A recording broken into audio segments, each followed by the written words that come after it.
vloggers, Michael Jackson fans, welcome back to another video, and today is episode 22 of Vinyl Finds. And lately, last video, it was an update of my CD collection, which I've already shown you guys, and today I'm going to be doing my updated record collection. So, yeah, I haven't done a video since like Christmas, so I figured, a real video since Christmas, because a lot of them have been shaming videos. But I haven't been showing you the new stuff that I've gotten, so I will be showing you my entire record collection. So first off, some new announcements. First of all, YouTube keeps on disabling my comments, even though I am not under the age of 13. So YouTube, if you're seeing this, can you please enable my comment section? I know I look kind of young, but I am 13, almost 14. So can you please enable my comments? Thanks. But until the comment section comes back to normal and all that, I'm going to be posting my videos on my community page on YouTube, and you guys can discuss the video over there and give me some good comments over there. That would probably be the best bet. So yeah, that's just to remind you that's what I'm doing. And another thing that I want to show you guys before I get into this video, I recently got this really cool book called 1001 Albums That You Must Hear Before You Die. This is I've been wanting this for a really long time, and I finally got the latest edition of it, and it's really cool. There's prints on the back. Yeah, I have it by page mark because that's what I'm listening through, but it's basically 1001 of the most essential albums. There's kind of a flip through of it. You kind of can't really see much, but so yeah, this is one of my favorite items in my music collection right now. I'm currently listening through all the albums, and it's a really fun thing to do. Is if you ever want to expand your music taste, get into a ton of new music that you really haven't discovered or ever delved into, and discover some new artists and whatnot. I really do think that this book would definitely help you into getting into some of the stuff that you already do like, getting into that more, and also discovering a bunch of new stuff. I've heard a lot of new music from this book, and I'm definitely getting interested in a ton of new styles and music from this book, and I do think that you guys would really enjoy it. And there's Plastic Ono Band. I don't know if you guys can see it, but it's right there. But yes, let's get right on with the video now. So I'm going to start with the 45s, so let's put them on a stack and get started. So these aren't in any order. I don't really keep my 45s really by artist or by year, so it's just going to be a bunch of artists that's popping up. Here's the single for George Harrison's Crackerbox Palace, my favorite George Harrison song. Yeah, from his album 33 and a Third. Probably my favorite 45 in my collection, Merry Christmas, War Is Over by John Lennon, and the B-side is Listen to Snow It's Falling by Yoko Ono. This is one of two colored vinyl in my entire collection. There it is right there. Pretty cool. Here is Whatever Gets You Through the Night from the album Walls and Bridges, and then the B-side we got Beef Jerky. Here's the Woman single by John Lennon from the album Double Fantasy, and then the B-side is the Yoko Ono song Beautiful Boys. Here's the single for Just Like Starting Over. I always saw these at the store and I had to pick one up, so here it is. In the back, and B-side is Kiss Kiss Kiss by Yoko Ono. George Harrison's Warm You Was Fab, and then the B-side is Zigzag. This is also one of my favorite George songs, and I really like this picture sleeve. Let's Go Crazy by Prince, and then the B-side is Erotic City. Prince, Party Man, and then the B-side is Feel You Up. One of the first 45s in my entire collection. I think this was the first one I ever bought. But we have the Yellow Submarine single, and the B-side's Eleanor Rigby. The Beatles movie medley has a bunch of Beatles movie songs all mashed into one. And then the B-side is I'm Happy Just to Dance With You from the Hard Day's Night soundtrack. Michael Jackson's Gonna Be Starting Something, and then I'm pretty sure the B-side is, I'm not sure what the B-side, yeah, the B-side is the instrumental. Really cool. The single for Farewell My Summer Love, which is actually a really underrated album that you'll be seeing later. And the B-side is Call On Me. Here's one of the first 45s I ever got too. We got Hey Jude, and the B-side is Revolution. Here's the 7-inch single for State of Shock by the Jacksons, and I'm pretty sure the B-side is Your Ways from the Triumph album. USA for Africa's We Are the World, and then the B-side is Quincy Jones' Grace. This is a really cool single. Michael Jackson's I Just Can't Stop Loving You, and the B-side. This is the one with Baby Be Mine on the B-side, yep. Uncle Albert / Admiral Halsey by Paul McCartney, and the B-side's Too Many People. Live and Let Die single by Wings, and the B-side's I Lie Around. Michael Jackson and Paul McCartney's Say Say Say, and the B-side's To a Koala Bear. The Way It Made Me Feel by Michael Jackson, and the B-side I think is the instrumental too, which is really cool. Michael Jackson and Paul McCartney's The Girl Is Mine. This is the last 45 single I'm going to be showing you. And the B-side is Can't Get Out of the Rain, I'm pretty sure.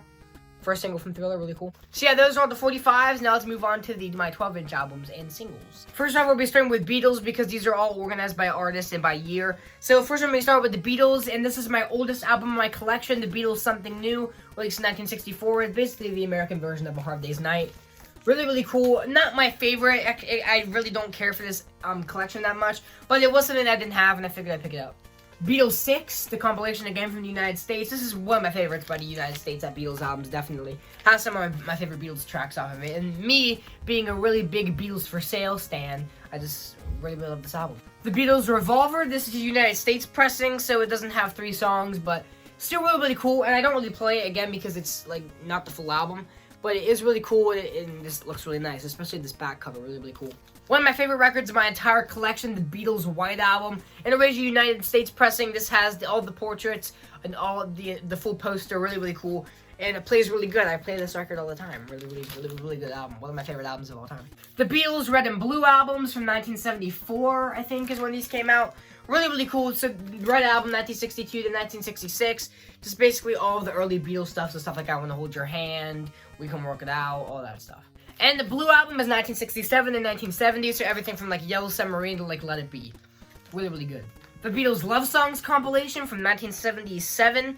Really cool. This is a bunch of the Beatles love songs from their entire career, and it's on 2 discs, which is really cool. It's really weird because side 1 and side 4 are on one disc, and then sides 2 and 3 are on the other. It's really weird, but it's a really interesting way to, set it up. Here's one of the first records that I ever got. In fact, it was in the batch of the first 3 records that I ever got. The Beatles Rubber Soul. This is a 2012 repressing, which has the 2010 remasters on it. Really cool. Here's the second out of the first 3 records that I ever got. Sgt. Pepper's Lonely Hearts Club Band by the Beatles. This is the 50th anniversary remastered single LP. And this opens up like that. So now we're going to be getting into my favorite artist of all time, John Lennon. And yeah, so this first record is John Lennon and Yoko Ono's Two Virgins. This was released in 1968. This was John Lennon's first solo album. I've already showed this in the other video. I've showed all these basically in other videos. But John Lennon's second studio album, Unfinished Music number 2, Left with the Lions. Yeah, this is an original 1969 United States pressing. Really cool. And yeah, the third and final John Lennon experimental album, John Lennon's Wedding Album. This is actually a 2018. No, it was 2019. I think this was released, the remastered, redone edition of the Wedding Album. This is the box set, which is really cool, and I'll just kind of go everything that comes in it because it's actually really cool. So yeah, it comes with that. There's a certificate of their marriage on the back. So first you have the wedding. This is just like a really big poster. Next up is this really weird fold-out thing, which is really weird. It like folds out like this and then folds out like that, and this is a bunch of weird drawings on the other side. I really don't understand. The press. This is just a bunch of like news articles and clippings from John Lennon and Yoko Ono's marriage. Really weird. Like it's actually really cool because you get to see all the articles taking place about them. But overall, it's still really weird. Bagism. This is really, it's a picture of their wedding cake, and it has a postcard of them from the bed-in, and then it has like these 4 like studio booth pictures of them. And then we actually have the vinyl LP of the wedding album. So there's the front, and there's the back, which is actually a really cool book. And it opens up like this, and it's a picture of them at the bed-in. And the record is actually a colored vinyl, which is really cool. Comes in a really high quality sleeve. And it is actually white and gray marbled vinyl, which is actually really cool, and it's really nice to look at. Not very pleasant to listen to. I listened to this because I'm pretty stupid. Yeah, Wedding Album. And now we're getting into my favorite album of all time, starting with the first pressing that I have of it. One of the first records I ever got. This is a counterfeit copy of Plastic Ono Band. The first copy I ever got. It's beat up like a lot. Like this is really torn up. But there's the front, and the back is just a lyric sheet. Really weird how they printed it. And then we have an original 1970 pressing of the album. It's really beat up too, but the record's in really good condition, so it doesn't really matter. There's the front and the back. And the last copy of Plastic Ono Band that I have is my favorite record in my entire collection that I made a video about. We have the Plastic Ono Band 2010 remastered edition on vinyl from the John Lennon Signature re-release. Really good. Really good quality, and overall the sleeve just looks amazing.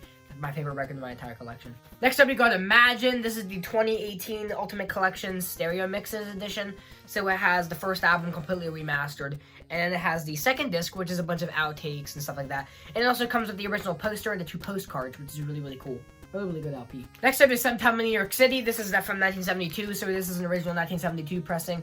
And it has the note and the postcard, all the flu in it.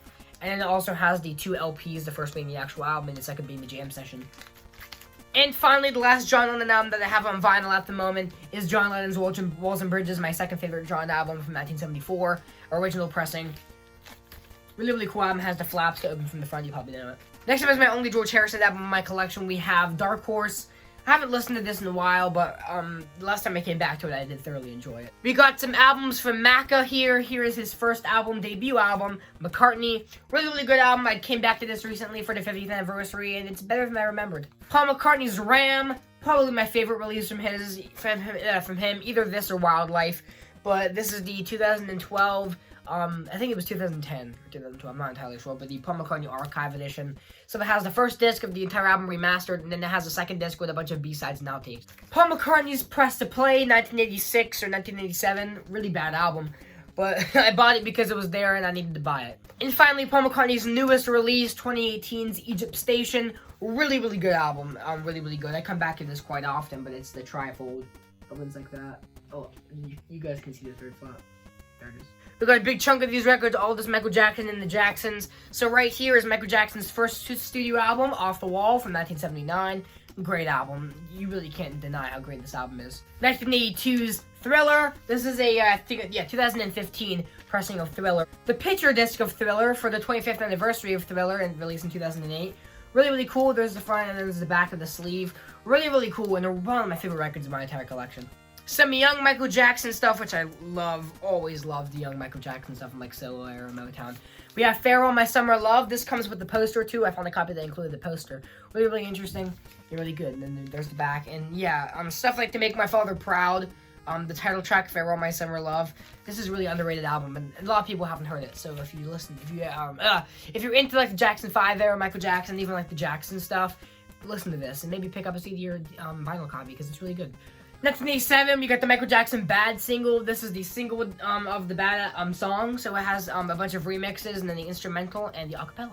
1992, here's a Michael Jackson Remember the Time remix LP. So it's like 2 discs of just Michael Jackson Remember the Time remixes. It's like a blank sleeve with this Michael Jackson Remember the Time sticker on it. Really weird, but it opens up like that. And the last solo Michael Jackson record that I have is Stranger in Moscow, the Todd Terry remixes. This is one of the most expensive records I've ever bought. It costs like $20, but it's a rare import, so it's probably right. This has a bunch of remixes of the song Stranger in Moscow. Really bad. All these remixes are really bad, but it's a really, really cool looking record, and I love it. Now we're getting into the Jackson 5 and the Jacksons. Here is the Jackson 5's Dancing Machine. This is the only Jackson 5 album that I have, but it is really good. Jackson 5 Dancing Machine. The Jacksons' Destiny. This is the oldest Jacksons album that I have. There's the gatefold, and then this has some of my favorite Jackson songs on it. Obviously, my favorite Jackson song, or this is my first or my second favorite Jackson song, the title track, Destiny. Really, really good. Next up, we got the Jackson's Triumph album, released in 1980. This has my all-time favorite Jackson song on it, Time Waits for No One, which is amazing. If you guys haven't heard that, definitely give it a listen.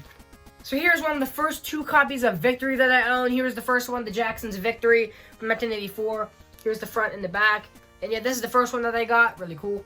And next up is the Jackson's Victory album from 1984. Again, this is my second edition of it. And the reason I bought another one was because, one, the sleeve is in better condition and so was the record. But it also has a pamphlet of Jackson's and Michael Jackson merch in it, which is really, really cool. So you can get, like, a poster, pins, t-shirts, postcards.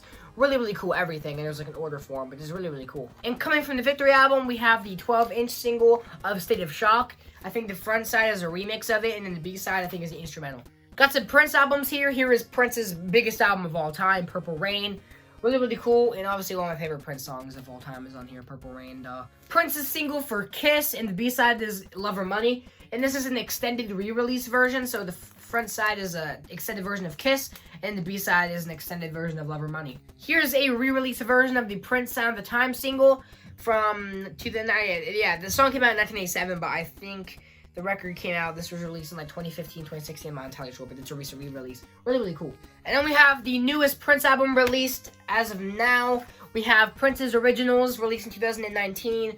Really, really cool. I made a whole video about this with the CD included, so if you want to see that, you can go check that out. We have the only Nirvana record in my collection, the Nirvana self-titled album. So this is just a compilation of their like biggest hits.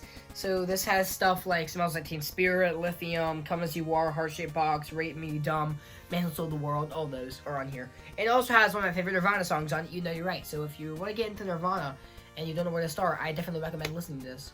Here you have Bruno Mars's 24 Karat Magic. This was released in 2016, and this is my vinyl copy of it. I don't have any of his albums except this one on vinyl. I am looking to get an Orthodox Jukebox too. But here's the opening of the inside and the back. And we have 2 Green Day records here. Here is Dookie, their biggest album to date. Really, really cool, and it has my favorite Green Day song on it, Longview, which is really, really cool. And my second Green Day album on vinyl, American Idiot, really, really cool. It sounds great on the turntable, really, really good album, and here's the gatefold. And to end this off, we have 2 releases from Elvis. Here's Elvis's album, You'll Never Walk Alone, released in 1973. More of a gospel album from him. Really good, though. And then we have what I like to call the Elvis 2 LP, but I guess some people call this an Elvis self-titled album, even though that's his first. But this is just a compilation of some of his biggest hits. Really, really cool, too. Really, really good comp. So yeah, that's pretty much going to wrap it up for this video. Again, make sure to like, favorite, comment, and subscribe. And I will see you guys in the next video. Peace!